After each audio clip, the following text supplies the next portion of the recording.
Hi guys, this is Connie back for some more Connie Reads Ghost of Spirit Bear. We are on chapter 13. It was another week before any word came back on changing the mascot. Miss Kennedy's voice sounded tired during the morning announcements. She ended by saying, "I'm sorry, but the plan for a Spirit Bear mascot has been turned down by the district office. District office. Thanks to all the students who worked so hard on that project." Cole felt like he had been kicked in the gut. First, adults told students they could make a difference, or that they could make a difference and that they should be responsible. Then they refused change. How could they refuse something that so many students wanted and worked for? It wasn't fair. "Maybe this request being turned down isn't our reality," Cole told Peter after school. "I don't get this reality stuff," Peter admitted. "Maybe having our idea turned down is just the first step," Cole said. "Maybe the most important step is how we react to that rejection. Do we lie down and give up, or do we fight? Maybe that decides our true reality." Peter looked puzzled. "I'll show you," Cole said. "After school, we'll go back and talk to Ms. Kennedy." "I'm sorry about the district's decision," Miss Kennedy said plainly as they entered her office. "How could they turn down our proposal?" Cole asked with frustration. "Over 90% of the students signed our petition. Haven't they heard of democracy?" She looked at them over her glasses. "Haven't you heard of bureaucracy? They said the cost of changing sports and band uniforms would be prohibitive. They think the Minneapolis Central Bulldogs have a rich tradition that needs to be respected and preserved." Yeah, like the tradition of failures, suicide, gangs, shootings, and drugs," Cole replied. "The main reason," Ms. Kennedy said, "is probably all the parents out there who once attended Minneapolis Central. They still have fond memories of being Bulldogs. That was their lives. What's important right now is our lives." Ms. Kennedy threw her hands up. "They've made up their minds. And so have we," Cole said stubbornly. Miss Kennedy shrugged. "I suppose you could take it before the school board, but they usually follow the recommendation of the district office." She stood and looked at her calendar. "They meet twice a month. Next meeting is this Wednesday evening, upstairs at the district office. Every meeting allows time for public comments." "I'll do that," Cole said, "but only if you're serious about helping us fight this. Otherwise, we're wasting our time." Miss Kennedy leaned back. This school has made some real progress since the circle, but appealing the district's decision could open up a real can of worms for me." "They're the ones who opened the can of worms by turning down our request," Cole said. He smiled. "Besides, what's more important, us or your job?" That night, Cole called Garvey. "Can you believe they turned us down when 90% of the students wanted the change?" "That's why I don't like dealing with bureaucrats," Garvey said. "Just remember, real change seldom happens overnight." "I just want to make it happen in my lifetime." "Then make it happen."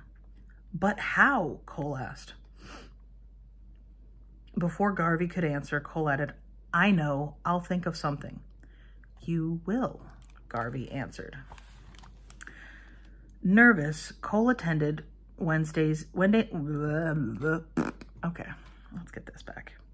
Nervous, Cole attended Wednesday night's school board meeting along with Peter. Several other students joined them, including Keith. Keith still acted funny around Peter. Cole rehearsed what he planned to say in his mind, fearing he would open his mouth and nothing would come out but gibberish. He grew even more afraid when the board members started in with all their proper legal mumbo jumbo. Everything was proclamations, nominations, proposals, addendums, agendas, amendments, and motions. It was like a meeting of Congress. Cole had the greatest urge to just leave and forget the whole stupid thing. Why should he care?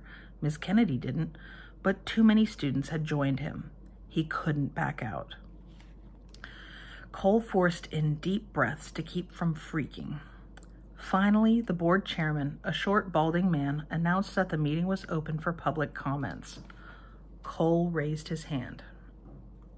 The chairman motioned toward the microphone at the front of the room and said, "Please step forward and state your name and address for the record name and address for the record and what it is you wish to comment about."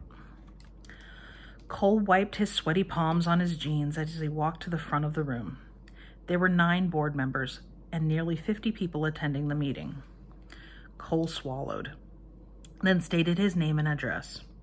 Why did they need his address? Were they going to publish this in the paper and turn it over to the police?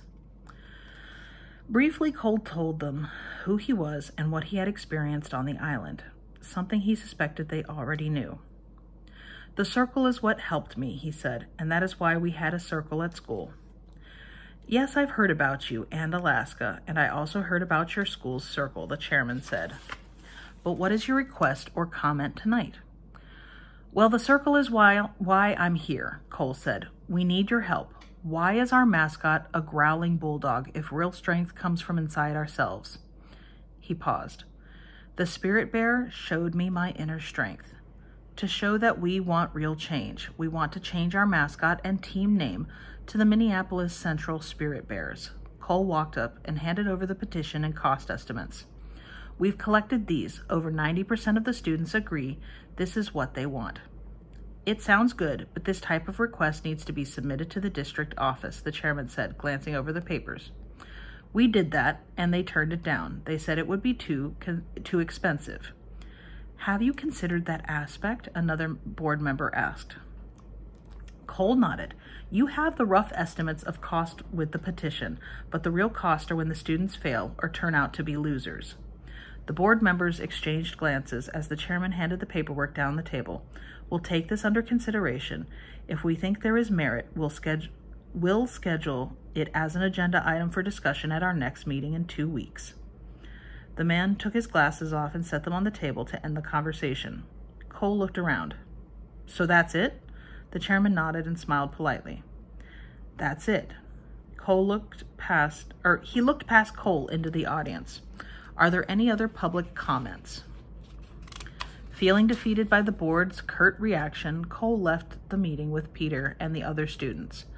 Outside, one of the kids mimicked the board members.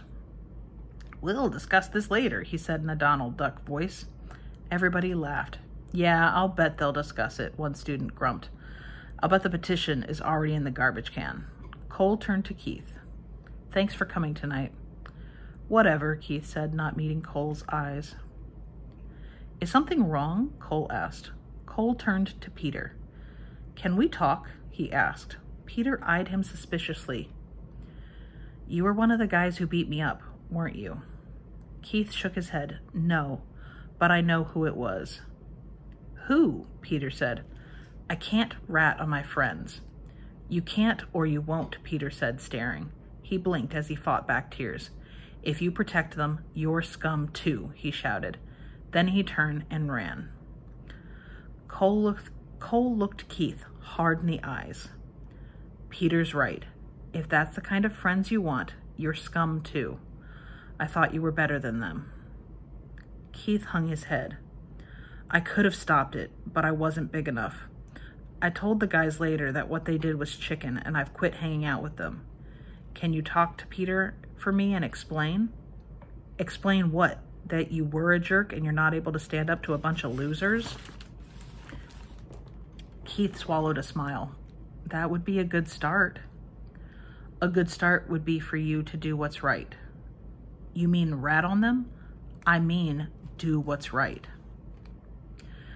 The rest of the week, other proposals made progress at school. One group started up the program that had honor students helping struggling ones. The new school newspaper, Our Voice, ran its first issue. The front page article was about grading teachers. One kid wrote, "Colleges allow professors to be graded. Companies allow employees to grade supervisors. If teachers don't want to be graded by students, maybe we need to start a black market grading system where kids vote and the results are posted on an outside website. The article concluded, if teachers don't need permission to teach poorly, then why do we need permission to grade them?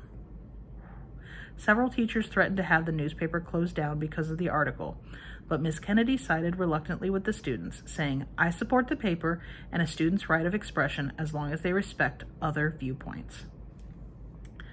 Ms. Kennedy is destroying this school, Cole heard one teacher comment to another in the hallway. Ironically, the teacher was Cole's history teacher. She was boring. And that's the end of chapter 13. Be careful with that and enjoy, please and thank you, and I will see you for the next installment. Have a good one. Bye.